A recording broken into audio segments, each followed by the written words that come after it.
Primetime local news, serving the Lakeland and Midwest regions. Good evening and welcome to Primetime Local News. Saskatchewan is reporting 14 new cases of COVID-19. There are still no cases listed as active in the region. That includes Lloydminster and North Battleford. Regina has 4 new cases, 5 in the Central East Zone, 2 in the Southwest, and 1 each in the North Central, Northeast, and South Central areas. 144 cases are considered active, 7 people are in hospital, 9 more people have recovered. It's no secret that the pandemic has hit the Lloydminster Agriculture Exhibition hard. The association has seen a 90% decrease in event bookings since March. Our reporter Jace Mackey has a look at the newest revenue stream for the LloydX and how they hope it will get them through the pandemic and build for the future. Since taking over the job of general manager in the spring, Janelle Saskew has been vocal about the difficult financial position her association is in, having to cancel events over the last few months. The job that I applied for and the job that I accepted this spring actually doesn't exist. But you know what, I always believe in being very positive and looking at, there's opportunity in everything. That opportunity was unveiled this week as the new LloydX Foundation. As news of the LloydX's difficult financial position became known, people wanted to give back, but there wasn't a formal way people could donate to the LloydX until now. We've just, like I said, taken our response that we've gotten back from the community and developed these 4 easy streams of donating. Residents are able to donate to the LloydX Foundation through a livestock and crop donation program, the Chase the Ace raffle, building and room naming rights, and a campground development initiative. Individuals or businesses can contribute on a monthly basis or even as a tribute or memorial for someone else. We just want to make the donation stream quite easy, right? So like I said, we don't want to complicate the process. Like I said, it was ideas that were brought forth from members of the public. For now, the funds raised through the foundation will be used to help the LloydX get through the COVID-19 pandemic, but in the future, the foundation will fund scholarships, youth programming, and will help the X grow. What we want to really build on is we're really excited for the future prospects of having scholarships and youth programs available. And that's something that we hope that we can continue on for the next generation. For Primetime Local News, I'm Jace Mackey. We are now in October, which means the weather is getting colder and Thanksgiving is right around the corner. The COVID-19 pandemic will make the holiday look a bit different, but one local organization is looking for support from the community. The Lloydminster Men's Shelter is getting prepared for Thanksgiving as they serve meals to those in need on the special day. They're optimistic the community will be able to help them with the meals again this year. Every year for Thanksgiving, we have a wonderful, generous community, and people will stop by with hams and all the fixings, and we are hoping that people will think of us again this year at Thanksgiving and pop by. We are open to accept donations. The COVID-19 pandemic has created some difficulties for the men's shelter, and they had to learn to adapt quickly to the new health authority regulations that started in March. One of the biggest challenges we have is our physical space. We're a small shelter, and there's nothing that we can really do to change that. So we've modified how we do meal service by feeding people in shifts and always encouraging social distancing. We've been stepping up our cleaning and our hygiene. The guys have been stepping up their hygiene in that. Now that we're getting more fall temperatures, that means we will have to get out our warmer clothes. Lazicki is hoping the community will be able to donate some of those items to the shelter. We look for warm coats, winter boots, long underwear, just all of those cold weather things. Mitts and gloves are always in short supply here as well through the winter. We would love to see donations of non-perishable food items. Our donations have been down since the start of COVID, so dry goods, canned goods, always things that we can put into casseroles and soups and stews. If you are looking to contact the men's shelter, visit their Facebook page for more information. Jasmine King, Primetime Local News. With flu season and the possibility of a second wave of coronavirus, a reminder that getting this year's flu shot is very important. Both influenza and coronavirus have similar symptoms, such as fever and coughs. The elderly, younger children, and anyone with underlying medical conditions have a higher risk of getting influenza. This year, more importantly than ever because of COVID, if you add the two together, we're just at that much higher risk of getting very sick. So if we can help protect against influenza, that's just going to benefit us all around, considering the COVID is out there as well. Pharmacies will be doing their flu shot procedures differently this year. Co-op Pharmacy will only be offering flu shots through appointment only. We're just asking people to call in ahead of time. We're already booking those appointments now, but it will be appointment only. Gives us that little bit of extra time to do some sanitizing and cleaning and prevent any kind of waiting and people within that sort of 2 meters of each other around the pharmacy while they wait for their shots. Flu shots will be available at the Co-op Pharmacy until March. Anyone that wants to book an appointment can call the Co-op Pharmacy. Masks are mandatory for anyone going in to get their shots.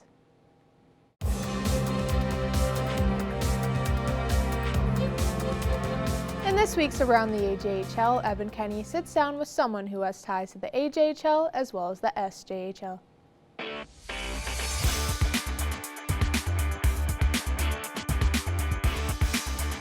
Joining me today for this week's Around the AJHL is Matt Hare.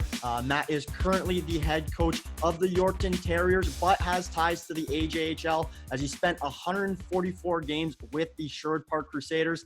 Matt, thank you for joining me. Yeah, thanks for having me. I guess first question here, Matt, as you are the head coach of Yorkton, did you really expect yourself to get into coaching after your hockey career was done?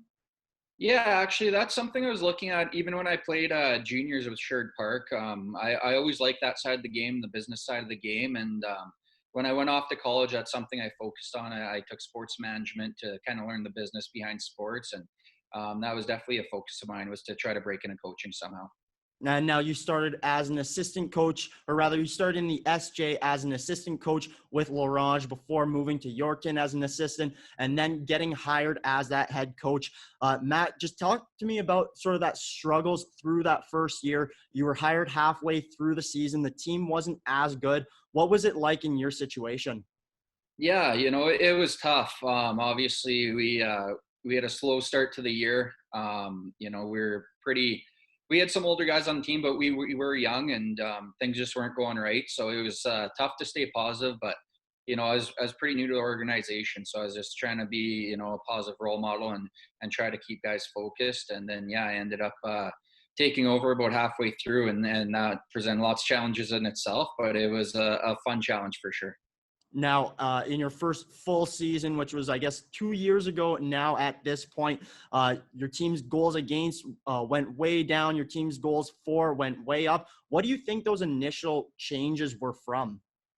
Yeah, right when I took over kind of halfway through, we made lots of deals. I was getting rid of kind of the older guys, just going on a full-on rebuild. And we had some quality guys playing major junior at the time that ended up joining us for their 20-year-old year that I had known prior to. And I think our focus was mostly on offense. I went in, I really focused on creating offense and scoring goals. And, given the type of team we had offensive players, not much for defense, but they definitely could put a puck in the net. And this past year was a little different where, we got more defensive forwards in and made adjustments to our systems. Like you said, bring our goals against way down. Now, Matt, I feel like I am going to get his name wrong, but Chance Petruic? Yep. Okay, got it right. Okay. So he was the SJHL's leading point producer last season. He had 109 points, 20 more points than anybody else in the SJHL. And you were, I guess, lucky enough to coach him. Just tell everybody, what is he like as a player? You know what? He's a great leader on and off the ice. He was our captain this past season. He's one guy that does everything right on and off the ice. And, he took a team that, he wasn't sure if he was going to be a captain or not. We gave him the C and he definitely stepped up. He makes coaching pretty easy, that's for sure. When you're down by a goal, you can just grab the puck and go down and score. But he was great for us. Focus on defense. He played his 17-year-old year with the Moose Jaw Warriors in WHL, then came back to the SJHL, and I think just improved every single year. And his wrist shot was his best part of his game. He had his speed. He played with an edge, but he shoots from everywhere. And I think you need definitely confidence to do that. It didn't matter if he was behind the goal line wherever he was, he was putting the puck on net and driving net hard. And he helped you guys to first in your division, obviously, before playoffs and the season were canceled. Final question here, Matt. What's the team going to be looking like for this upcoming season when play does start to resume? I'm really liking the way we look. You know, we have two local twins and Taphorns that return. They joined us kind of halfway through the last season and from WHL, and both finished with just over a point per game. So they're coming back for their 20-year-old years, and I'm expecting big things out of them. And I'm really liking the way, you know, we return 12 forwards, so we have lots of depth up front. Lots of quality players that are two-way forwards that, you know, they play the game the right way. So I think we're going to be a very hard team to play against, and I'm really expecting big things out of the group. Matt, thank you very much for joining me on this week's Around the AJHL. This was Matt Hare. Thanks for having me. Now our Connor Chan will take a look at your weather forecast.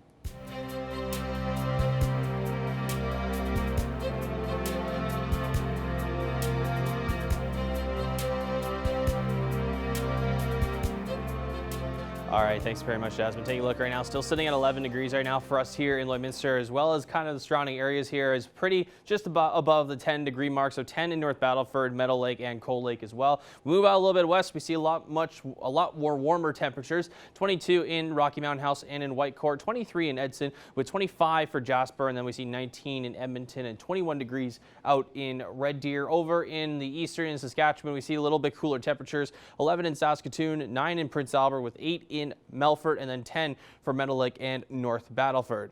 As we take a look up north now, 9 degrees we see in La Loche and Buffalo Narrows. 6 degrees as we make our way there into areas like Stony Rapids and Wollaston Lake, and then 7 degrees right now in Flin Flon, South End, and Uranium City there, as well as 8 degrees in La Ronge. And now as we look into northern Alberta, areas like Grand Prairie and Peace River are very, very warm, over the 20-degree mark, sitting at 21 in Peace River and 22 in Grand Prairie. 14 degrees right now in Slave Lake, with 7 in Fort McMurray. High level sitting at 16 with 10 degrees in Fort Chipewyan.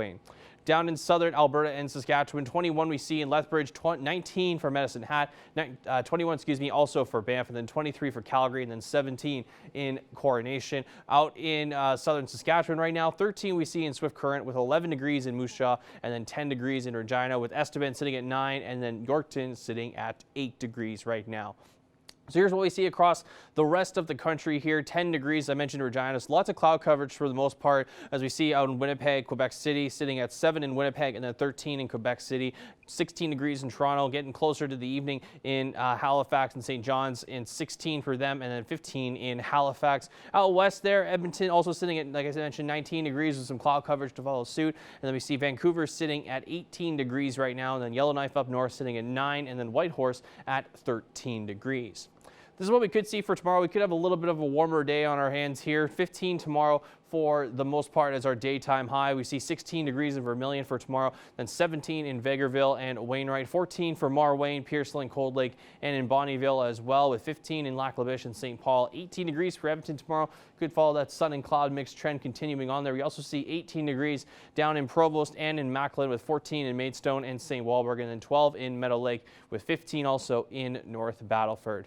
So here's what we could see over the next 7 days. 16 degrees for Saturday. We get into Sunday, there could be a possibility of some showers there with that 56% chance. 16 on Monday with some cloud coverage continuing on there. 17 on Tuesday, where we could get a little bit more clearer skies there. 14 on Wednesday with that cloud coverage coming back once again there. And then 16 degrees on Thursday with that daytime high. And then we see a low of 4 there. We're still above averages for our daytime lows. We see mostly 3s. But we see one day where it's in single digits on Tuesday, where it's 10 degrees to start the day. And we're kind of right around the ballpark for our average daytime highs. That's a look at your 7-day forecast. We'll have more primetime local news coming up after the break.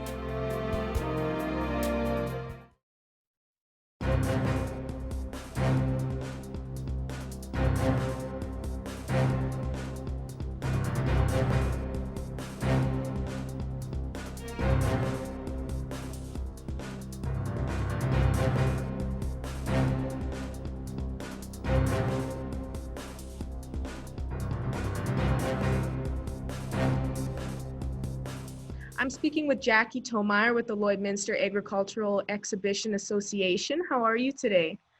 Good. How are you doing? I'm doing very good. Now, the Chase the Ace jackpot is on week 6. What is the total jackpot at exactly?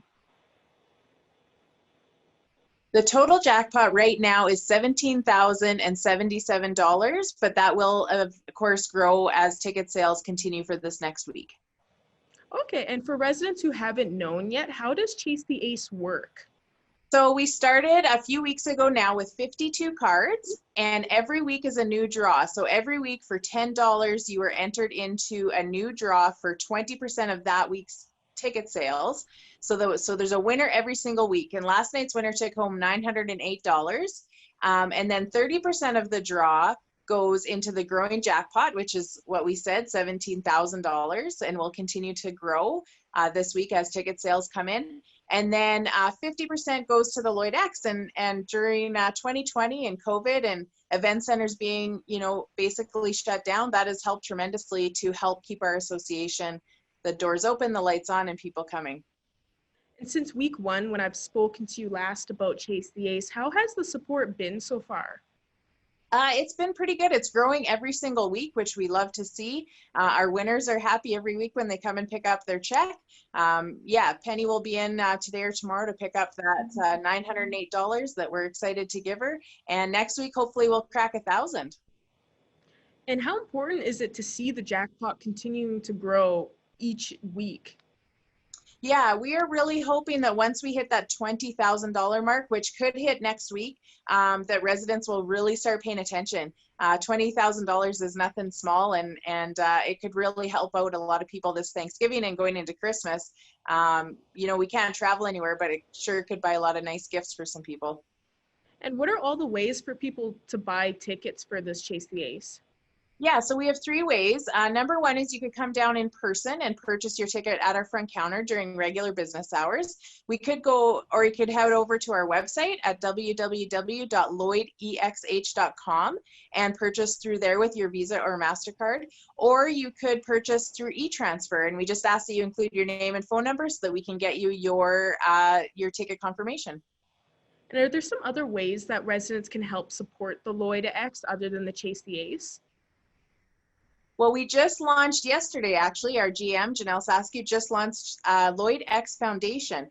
This has come about as a need for different way for the community, agriculture community, as well as the urban community, to support Lloyd X during these times, but also to set us up for the future and future growth, future expansion. We're looking at hopefully this foundation can grow and we can get more buildings and we can do some youth scholarships and some planning so that, we've been around for over 115 years and we're just hoping to be here for another at least 100 years.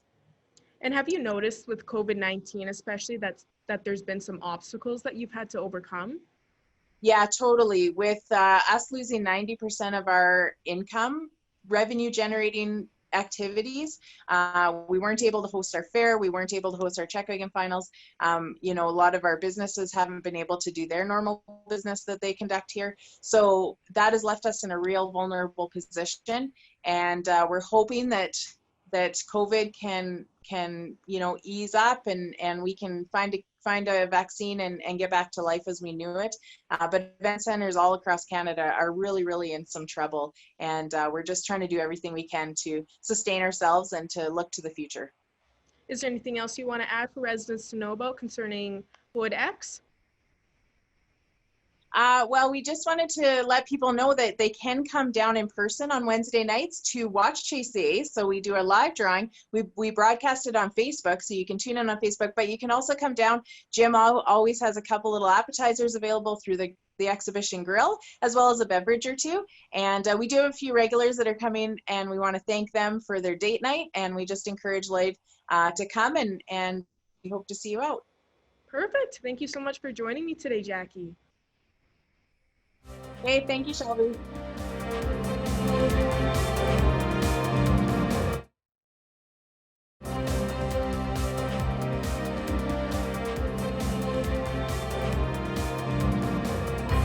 To be joined on Primetime Local News today by Joe Chawanek. And Joe, thank you for taking the time to speak to us today. Really excited to talk about your new book. Thanks for having me. Well, and let's talk about the book, Abandoned Alberta. really super interesting project. Like even the cover just draws you in when you see some of the photos. What was your reasoning to decide to go the route with the book? I don't know, I just became fascinated with these old buildings as I was driving around the provinces, whether for pleasure or work, and I just started documenting them, and friends and family said I should maybe make a Facebook page and put up my work so other people can enjoy them, and one thing led to another. Now, looking at some of the photos, Joe, really kind of eerie, almost some of them. It looks like in places families just got up and left. What was your feeling when you were going into some of these places? Is it kind of a little bit eerie in some of the cases? Yeah, I'd say eerie. I'm always amazed at what I find left behind and can't figure it out. Yeah, there's something about it. People just seem to get up and disappear for whatever reason. Some for family reasons. Some the family doesn't want to, homestead anymore, and the land is just left, and it's how it is. So are the photographs from pretty much all over the province, and is there any from around this area here, Lloydminster, Wainwright, Vermilion, even Cold Lake and Bonnyville? That's kind of our broadcast area. Is there any from this region? I think, I got to Vegreville area. I got down to right near the Saskatchewan border, south of Lloydminster, I believe. There's a grain elevator from down there that's in there. South, it covers pretty much all of the province. And did you just go and drive, Joe, and just look for these, or did some people give you information on where they were? Or how did you end up finding a lot of these? Honestly, a lot of it was hard work, just lots of driving. I think I say in the intro of the book, probably 10,000 kilometers of driving. It's probably at least double that. I probably underestimated. And now with the size of my Facebook group, lots of people reach out to me with locations of places that I might want to photograph and check out. Owners contact me, and it just continues to grow. So is this something where you're going to perhaps do a second book and do more photographs and maybe check out another province, or would you be sticking with Alberta? I'll be staying with Alberta. I think the publisher, I know for sure they did Forgotten Saskatchewan last year with an individual from Saskatchewan. They have a project in Manitoba right now, and I'd love to do a second book. I'm pitching a second book to them.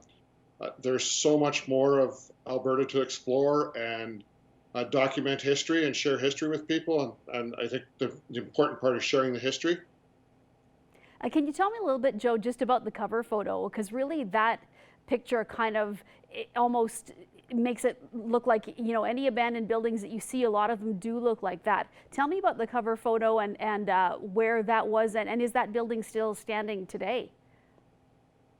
That photo is from the Camrose area.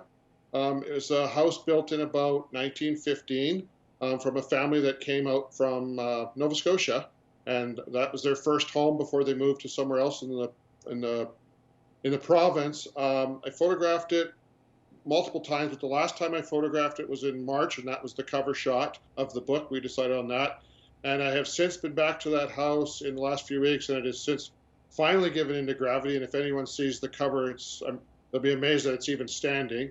So yeah, as a house, I believe they said 8 or 9 children lived in that tiny little house. Like a lot of times back in the homesteading days, a lot of people in a small house with no heat and water. So it was a tough go.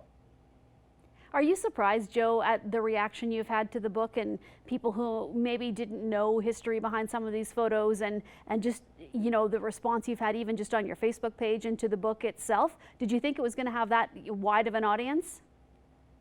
Honestly, no, I'm completely overwhelmed. I'm humbled by it all. I'm humbled by the media reaching out and the people reaching out that I've heard nothing but good things about the book and the photographs.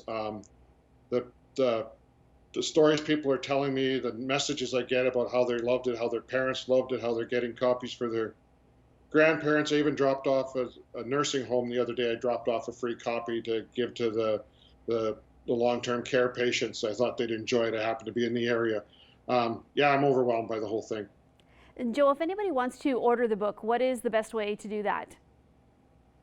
Amazon, Chapters, check my Facebook page, Abandoned Alberta.